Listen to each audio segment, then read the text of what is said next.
Bagi aku, kegagalan itu bukanlah suatu akhir, tapi suatu proses untuk menuju kesuksesan. Kenapa? Orientasi orang-orang itu tentang sukses itu adalah angka, dan aku sangat membenci hal itu.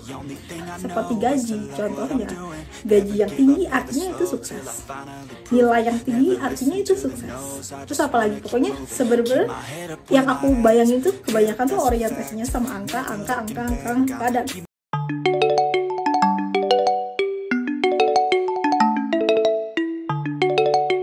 Oke, jadi di video kali ini aku mau lebih ke storytelling atau lebih ke bercerita mengenai dua topik ya, kegagalan dan juga cita-citaku. Oke, ini masuk ke playlist aku di pengembangan diriku. Jadi aku pengen sedikit bercerita tentang background aku, mungkin tentang topik kegagalan dan juga cita-citaku.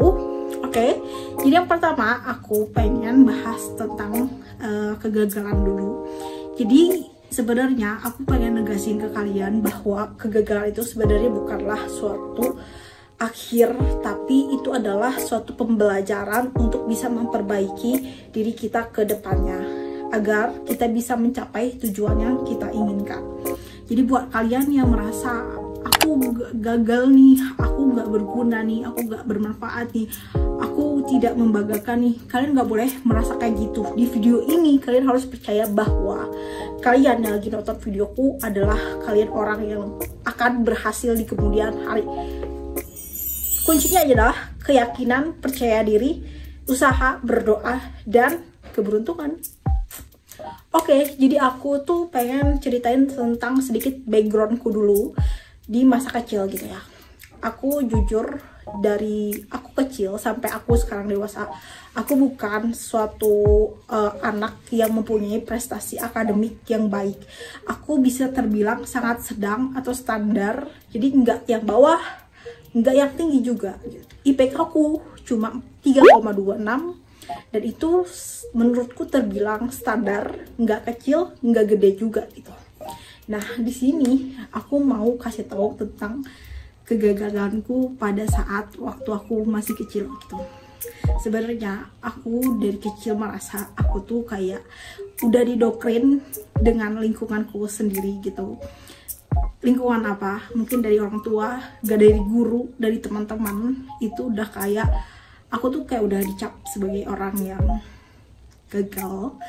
Dari aku mulai punya nilai matematika 0, dari aku mulai punya prestasi atau nilai raport yang nggak pernah dapat nilai 9 gitu, dari aku yang rankingnya mungkin terbawah dari sekian berapa gitu, dari aku yang sama guruku tuh dijulitin gitu, nggak pinter dan kayak gitu-gitu, pokoknya yang benar-benar kayak membuat diri aku sangat-sangat pesimis, sangat-sangat tidak memiliki, sangat-sangat memiliki kepercayaan bahwa aku tidak memiliki kemampuan gitu. Sampai akhirnya ya terbentuklah aku di masa kecil adalah anak yang gagal. Itu membuat aku trauma, bahkan sampai sekarang, sampai aku dewasa, aku menjadi pribadi yang pesimis banget. Aku kalau misalkan ya optimis dan pesimis, aku tuh lebih mendominasi di orang yang pesimis gitu. Jadi ketika aku mendapat suatu pencapaian yang mungkin menurut orang lain pencapaian itu tuh dengan usaha, tapi aku malah merasa bahwa itu tuh cuma keberuntungan gitu. Dan aku benar-benar ngerasain banget bahwa didikan waktu kecil benar-benar membentuk kita pas di dewasa gitu. Jadi gimana cara aku mengubah pola pikir itu adalah dengan aku banyak mengkonsumsi konten-konten yang lebih positif, yang lebih bagus, yang lebih beredukasi gitu, yang lebih kayak membentuk kepribadian yang baik gitu. Jadi tadi aku udah ceritain tentang background masa kecilku gitu, dan masuk aku SMP ya kayak gitu. Aku jujur banget, SD, SMP, SMA sampai kuliah aku gak punya prestasi akademik yang bisa dibanggakan, dan aku memahami bahwa diriku tidak pintar, dan itu adalah sebuah kegagalan di mata orang lain gitu, di mata orang lain, di mata orang tuaku, di mata guruku, di mata teman-temanku, di mata saudaraku, di mata sepupuku, keluarga besarku. Itu kayak kesuksesan standar orang-orang gitu. Sehingga aku membentuk sebuah cita-cita. Oke, lanjut ke cita-cita gitu. Jadi kenapa aku merasa diriku gagal? Karena kenapa standar sukses orang-orang itu orientasinya tuh sama angka-angka. Nilai tinggi itu sukses, gaji tinggi itu sukses. Dan sebenarnya aku nggak merasa hal itu adalah kesuksesan. Ini beda pola pikir. Aku nggak mau menyamakan pola pikir kalian dengan pola pikirku. Jadi ini pola pikirku aja gitu ya. Nah, balik lagi ke cita-cita. Aku punya cita-cita yang dari SD, SMP, SMA, sampai kuliah. Itu cita-citaku tuh beda-beda. Aku tahu kalian juga pasti cita-citanya berubah-ubah gitu ya. Karena kayak kita tuh kayak gitulah, labil gitu. Dan aku jujur, dari semua cita-citaku, gak ada cita-citaku yang didukung oleh orang terdekatku, orang tua kayak gitu. Dan teman bahkan juga kayak meremehkan aku, menganggap aku tuh gagal. Aku gak akan bisa kayak gini. Bahkan waktu aku mulai ke YouTube, teman aku tuh gak yakin bahwa aku bisa dimonetisasi dan dapat penghasilan dari YouTube. Teman aku udah mengasih komentar seperti itu gitu kepada aku gitu. Kamu nggak akan bisa Naomi buat bisa dimonetisasi di YouTube. Kamu kayaknya nggak akan bisa sampai 1000 subscriber. Tapi nyatanya apa? Aku bisa gitu. Dan itu tuh kayak apa ya? Komentar orang itu bener-bener kadang harus gitu ya. Emang bener sih kata emang bener bahwa kita tuh nggak selalu harus membawa ke hati komentar orang-orang yang tidak berdampak baik ke pikiran kita gitu. Oke, lanjut balik ke cita-cita. Oke, jadi cita-citaku waktu SD itu adalah seorang penyanyi. Orientasi aku kenapa aku pengen penyanyi, pada saat itu aku suka banget nonton idola cilik.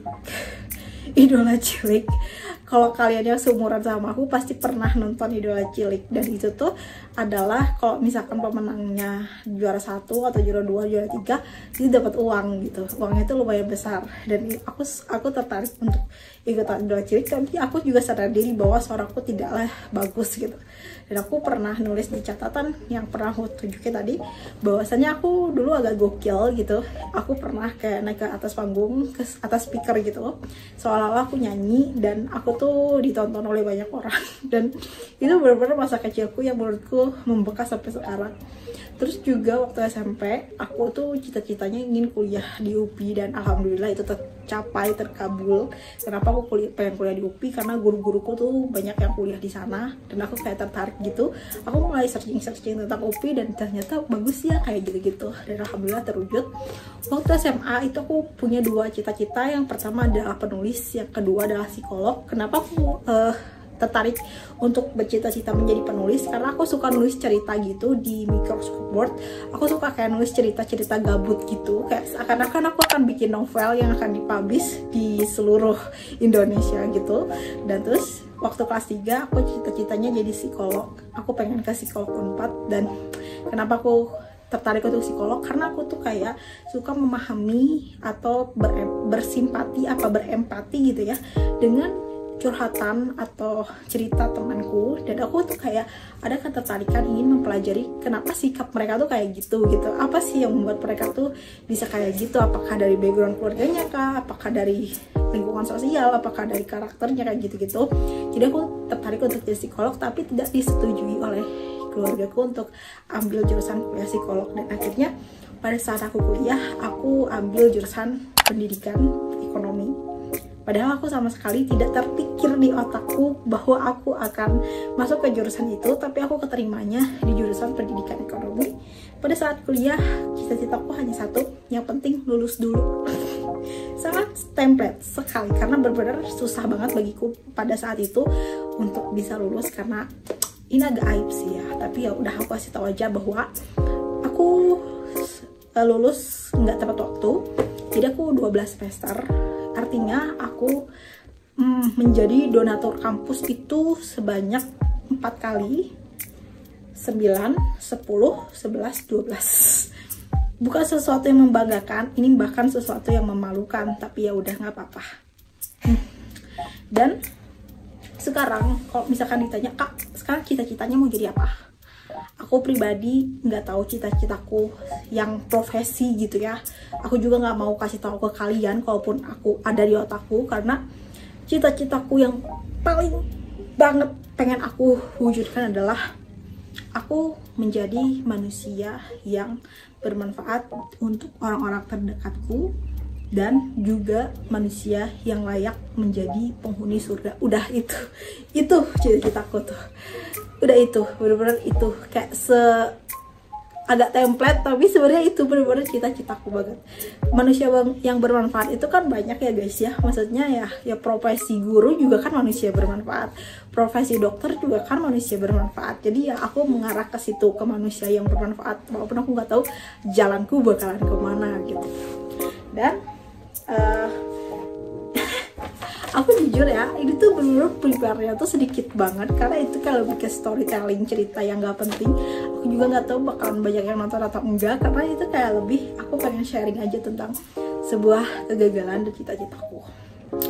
Jadi buat teman-teman semua, buat kalian yang ngeklik video ini dan nonton video ini sampai habis, maafin banget bahwa ceritaku ini agak gabut gitu ya. Tapi aku pengen pesan buat kalian yang merasa dirinya gagal, yang merasa kok aku nggak berguna, kok aku nggak bermanfaat. Aku hanya pengen bilang bahwa ini adalah proses. Proses itu membutuhkan waktu gitu ya. Jadi nggak bisa kamu tuh ujuk-ujuk sukses, ujuk-ujuk kaya, ujuk-ujuk punya duit banyak, itu nggak bisa. Jadi kamu harus jalani dulu proses gitu, karena proses yang akan menentukan hasil kita ke depannya. Ketika kita melakukan proses yang berkualitas, maka hasil kedepannya juga akan mengikuti. Tapi jangan lupa untuk berdoa kepada Tuhan, karena itu yang paling penting. Kayak sebesar apapun proses kamu, sebesar apapun usaha kamu, kalau kamu nggak menyertakan doa dan tidak menyertakan Tuhan di dalam hidupmu, itu akan sia-sia aja menurutku. Karena yang menentukan takdir manusia itu adalah Tuhan gitu. Jadi jangan lupa berdoa, jangan lupa beribadah, dan jangan lupa banyak-banyak berbuat baik, karena kita hidup bukan di dunia tapi juga di alam selanjutnya, dan di penentuan apakah kita akan di surga atau di, aku gak mau sebutin, pokoknya aku pengen kita semua di surga. Bye bye.